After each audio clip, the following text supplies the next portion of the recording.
The House of David is one of those shows I feel really bad for, mainly because it is hard to imagine what demographic would fall into it. One might imagine the show was made for devout Christians, but a lot of Christians react harshly to programs that take creative liberties with biblical narratives. The other group of potential fans might be fans of the historical epic genre, movies like Gladiator, Kingdom of Heaven, and Troy. However, I can't imagine how many of those fans would sit through 8 episodes of Bible-inspired drama. Despite these challenges, I'm happy to report that Amazon's House of David did find the audience they were looking for, and they were even renewed for a second season. But I still think for the casual viewer, the question still remains, what kind of person is House of David for? That is what this review will seek to answer in addition to my own reaction to the series. But before anything, please like this video and subscribe to the channel. That way the algorithm knows how to find you, and I deeply appreciate that. Now, I don't want to get into the whole theological debate over whether it is okay to portray biblical characters out of a biblical context. I will admit that there are definitely areas where House of David takes creative liberties, but the devotional impact of the story, the way that the show portrays religious belief, is executed incredibly well.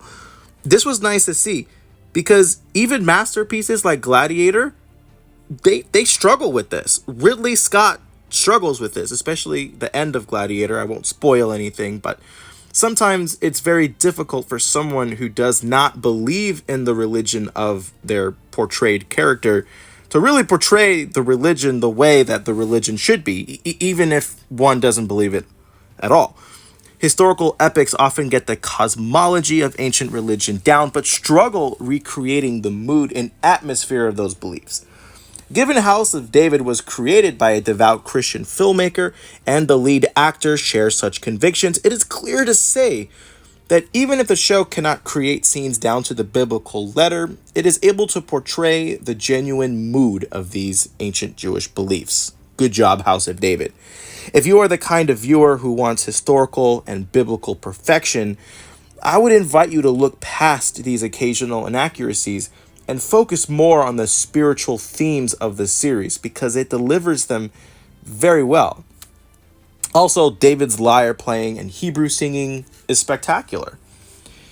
If you are a Game of Thrones enjoyer or a Lord of the Rings enthusiast, I think this show is also a good fit for you.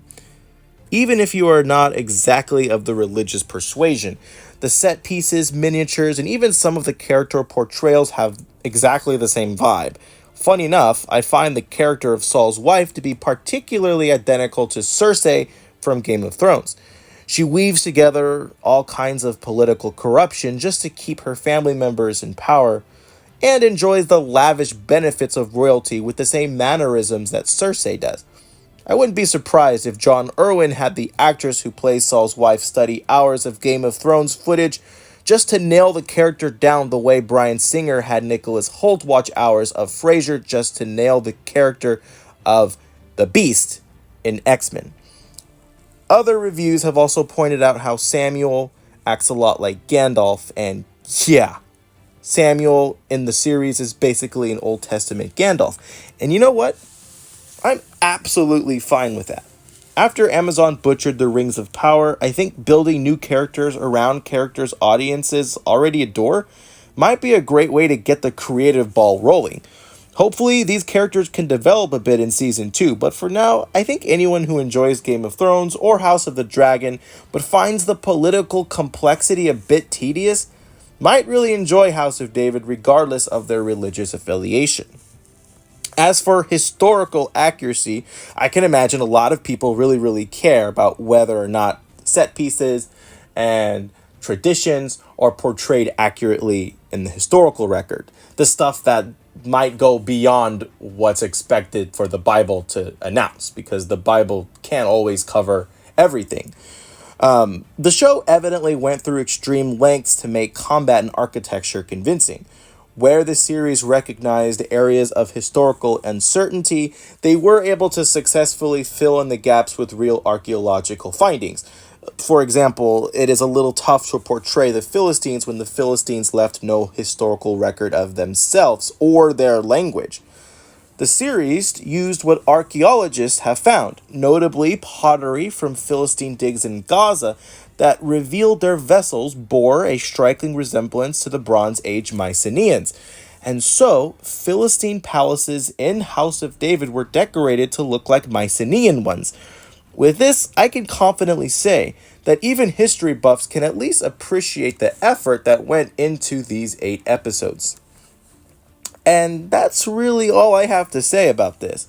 If you are a strong believer of the Bible, I think you will appreciate the show's dedication to the mood and atmosphere of ancient Jewish belief and prayer. If you like a good ride like Game of Thrones, you will find the same vibe with less political complexity, and the show also has something in store for history buffs as well. The filming locations are also incredibly beautiful. I think they filmed this in Greece and Canada, I think. So it goes without saying that I tremendously encourage you to watch House of David. But that's just what I think. Do you think House of David deserved the success it garnered on Amazon? What do you think of Michael Iskander's performance as David? Let me know down below and have yourself a marvelous day.